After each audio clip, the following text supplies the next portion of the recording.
이 빈들에 당신의 영광이. 옴기니 정진석.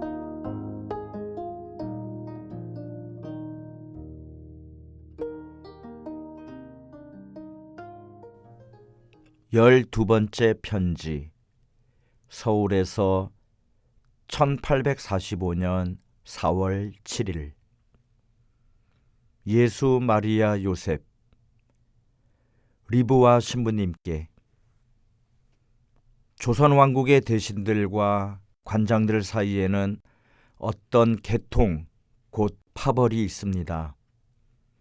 그러나 이들의 실상 아무것도 아니고 공연한 이름만 가지고 있을 뿐입니다. 그 하나는 벽파라 하고 하나는 시파라 하는데 서로 반대하여 싸웁니다. 이 두 파가 서로 대립하는 근본 이유는 각각 다른 의견을 주장하는 데 있습니다. 이 당파 싸움은 처음에는 대수롭지 않았으나 지금은 가볍게 볼 수 없는 문제가 되었다고 합니다. 그래서 두 파 사이에는 시기와 비난, 논쟁과 학살 등이 연출되어 서로 도발하고 고발하여 내몰고 귀양 보내기에 급급합니다. 그들 당파는 다시 노론, 곧 북인과 남인의 구별이 있어 각각 다른 당파를 이룹니다. 대체로 노론은 벽파와 손잡고 남인은 시파와 손잡고 있습니다.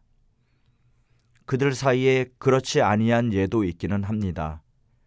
천주교에 대해 시파는 용인하고 있으나 벽파는 배척합니다.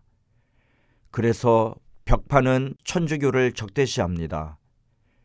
김대왕 대비, 곧 현재 임금님의 조모는 시파에 속하고 젊은 대비, 곧 현재 임금님의 모친은 벽파에 속합니다. 그리고 대신들 대부분은 벽파입니다. 그리하여 벽파가 시파를 반대하여 권리하려고 할 때는 그들의 모든 의견을 배척하는 동시에 무엇보다도 무죄한 천주교 신자들을 근절하도록 조처함으로 여러 번 박해가 일어났고 많은 순교자가 생겼습니다. 지금 천주교의 제일 큰 적은 조만영인데 그는 젊은 대비의 부친입니다. 그가 이 나라 정치의 최고 권력자이며 그의 동생 조인영은 영의정이고 그의 아들은 병조판서입니다. 최근에 일어난 박해는 대부분 조만영과 조인영이 도모하여 벌어졌는데 신자들을 가혹하게 박해하고 신부님들을 죽이라고 명한 것도 바로 그들이었습니다. 그러나 대신들은 신부님들을 죽이고 나서 프랑스인들이 군함을 타고 들어와 복수할까 봐 무서워하고 있습니다. 백성들은 나라에서 무고한 피를 너무 많이 흘리게 하였으므로 필연코 전쟁이 일어나 온 나라가 큰 재앙을 입을 것이라고 단정하고 떠들어대며 지금은 전쟁을 기다리기까지 합니다. 조선의 국법대로 하면 외국인은 죽일 수가 없고 본국으로 돌려보내야 합니다. 그러므로 중국인, 달단인, 일본인들은 필요한 것을 주어 반드시 돌려보냈습니다. 그러나 신부님들을 죽인 것은 확실히 종교 때문입니다.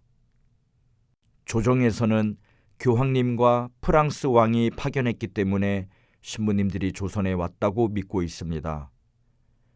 그래서 신부님들을 죽인 후에 무서워하지 아니할 수가 없었던 것입니다. 포졸이 하는 말을 들으면 우리 조정은 신부님들을 죽임으로써 프랑스 왕을 모욕하는 불경죄를 범한 것인데 그들은 일찍이 영국인으로부터 서양의 왕들은 자기 백성이 피살된 경우에는 전쟁을 일으킨다는 말을 들었던 것입니다. 이와 비슷한 생각으로 번민하던 우리나라 대신들은 여러 척의 함선이 지나간다는 보고를 받고 프랑스인들이 보복하러 왔다며 불안에 떨었으며 또한 백성들도 서양 함선이 쳐들어온다는 소문을 퍼뜨리고 있었습니다.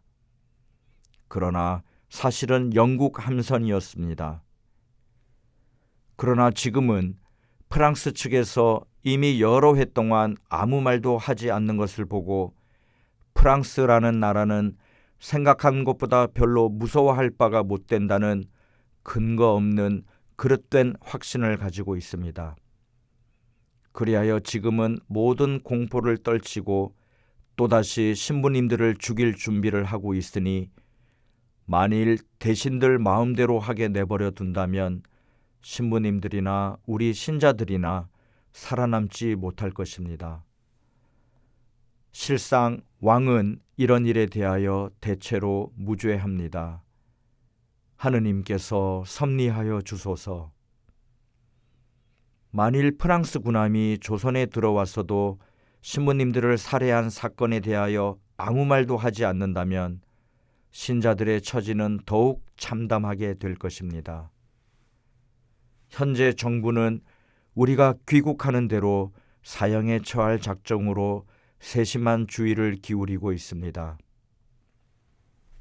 지금 제가 그들 가까이 있는데도 알지 못하는 것을 보면 그들의 경계도 충분하지는 못한 듯합니다. 그러니까 만일 대신들이 제가 조선에 돌아온 것을 알게 되면 즉시 사방으로 수색할 것입니다. 신부님들이 순교한 다음에도 신자들은 2년 동안 박해를 더 받았습니다.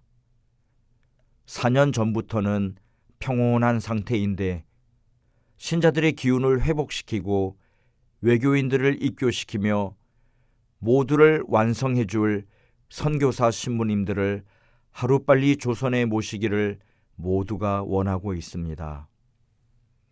지금은 신자 수가 나날이 증가하고 있으며 신부님들이 순교한 후 오늘까지 줄어들지 않을 뿐 아니라 도리어 증가하여 최소한 10,000명은 될 듯합니다. 우리 종교의 진리를 깨닫고 하느님께로 귀화하는 사람이 매우 많으며 그 중에는 몇 마디 권고만 듣고 즉시 입교하는 사람도 많습니다. 예전부터 우리 종교의 진리를 들어보고자 하는 사람이 적지 않았으니 지금 누가 용감히 나서서 그들에게 전교만 하면 종교를 수용할 사람이 무수히 많을 것입니다. 신자 10명은 아직 감옥에 갇혀 있고 5명은 귀양살이를 하고 있습니다. 왕의 조모 김대왕 대비는 아직 생존해 있으나 여러 가지 고통과 번민 때문에 조금이라도 위안을 얻을까 하여 불교를 신봉하고 있습니다. 대왕 대비가 사망하면 우리 신자들에게 큰 환난이 닥쳐올 것입니다. 왕은 건강하지만 왕위에서 쫓겨날 위험이 있답니다. 대신들이 어느 날 밤 회의를 열어 왕을 옥좌에서 몰아내고 그 대신 다른 사람을 왕으로 세우려고 모의를 하였다 합니다. 왕은 19세 젊은이지만 상당히 신중하고 얼굴에는 병으로 인한 흔적이 뚜렷하나 코가 높고 인물은 그다지 못생기지 않았다 합니다. 먼저 번 왕비가 사망한 후 15세 된 홍씨를 새 왕비로 맞아들였다 합니다. 우리 교회를 박해하는 대신 조만영과 조인영은 아직 살아 있으면서 대단한 권세를 부리고 있습니다. 그리고 예비 신자인 이품 대신 김정의 판서는 아직 귀양에서 풀려나지 못하였습니다. 조선 백성들은 평화를 누리고 배불리 먹고 지내면서 전쟁에 대한 소문을 열심히 퍼뜨리고 있습니다. 배반자 김 여상은 아직 귀양살이 중이고 첩과 함께 살고 있다고 하는데 그 역시 많은 혹형을 당하였다고 합니다. 특히 포졸들과 관장들은 그를 미워하여 힘껏 매질하면서 이놈아, 너는 유다보다 더 악한 놈이다. 유다는 세상을 구원하기 위하여 죽으러 오신 예수님을 배반하였다 하거니와 이놈아, 너는 살려고 조선에 온 신부님들을 배반하여 죽였으니 너는 인간도 아니다 라고 엄히 꾸짖었다고 합니다. 저는 아직 눈병이 낫지 않았고 그동안 중병에 걸려 몹시 앓았으나 요새는 머리를 겨우 쳐들고 있을 정도로 원기가 조금 회복되었습니다. 할 일은 태산같이 많으나 몸은 허약하기 짝이 없습니다. 마음은 설치지만 활동은 미미합니다. 현재를 위해서나 장래를 위해서나 이곳 형편을 위해서나 북방의 길을 마련할 일이나 강남으로 출발할 일을 생각하면 준비해야 할 것이 산더미처럼 많지만 병으로 허약해진 몸이 그것을 허락하지 않습니다. 병 중에 무능해진 저는 이렇게 주저앉아 있을 뿐입니다.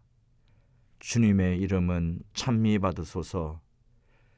저는 지금 14세 된 학생 2명을 가르치고 있으며 또 다른 아이 2명을 지명하여 두었으나 저에게 오는 것을 아직 허락하지는 않았습니다. 비록 제가 병중이기는 하나 강남으로 가는 길을 준비하고 있으며 머지않아 출발할 예정입니다. 뿐만 아니라 신자들은 금년에 메스트르 신부님과 토마스를 영접하기 위하여 북방으로 출발할 것입니다. 중국 함선이나 서양 함선 편으로 무슨 물건이든 조선에 보내는 것은 지극히 어려운 일임을 신부님께 알려드립니다. 지금 조정에서는 도초에 군조를 배치하여 경비하고 있습니다. 외국 함선이 올 때 혹시라도 그들과 연락을 취하는 조선 사람이 있을까 하여 감시하는 것입니다. 신부님께 조선 종이 20장이 들어있는 봉투, 조선 그림 석장이 들어있는 작은 봉투, 병풍이라고 하는 8폭으로 된 그림, 밤에 사용하는 녹그릇, 신부님들의 유해가 들어있는 누런 주머니 3개, 조선 지도, 빗 3개와 빗을 소재하는 기구, 붓글씨를 쓸 때 붓끝만 풀어서 쓰는 붓 4자루, 돗자리 하나를 보내드립니다. 안녕히 계십시오. 공경하올 스승님께 가장 무익하고 순명하는 김혜김 안드레아가 올립니다. 13번째 편지. 상해에서 1845년 6월 4일. 예수, 마리아, 요셉. 리브와 신부님께. 공경하올 신부님, 저는 작년에 조선 대목구의 감목이신 공경하올 페레올 주교님으로부터 주교님의 선교지인 조선에 파견되었습니다. 지금은 조선에서의 준비를 끝내고 11명의 신자와 함께 배로 상해에 와 있습니다. 그리고 페레올 주교님의 귀환을 애타게 기다리고 있습니다. 지금은 대단히 분주하여 많은 것을 말씀드릴 수 없습니다. 나중에 조리 있게 편지를 써 올리겠습니다. 안녕히 계십시오. 공경하올 스승님께 조선인 학생 김안드레아가 올립니다.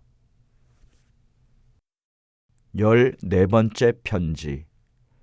상해에서 1845년 6월 4일. 조선 대목구장 페레올 주교님께. 지극히 공경하올 주교님, 지극히 존엄하신 주교님을 변문에서 하직한 후 저는 저녁 무렵이 되어서야 의주에 도착하였습니다.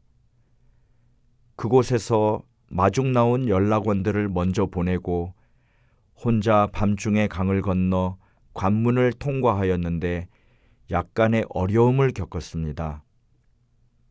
우리는 닷새가 걸려 평양이라는 도시에 다다랐습니다. 그리고 서울까지 무사히 여정을 마치고 신자들의 영접을 받았습니다. 그러나 그 후 피곤한 일이 겹쳐 여러 차례 병을 앓았습니다.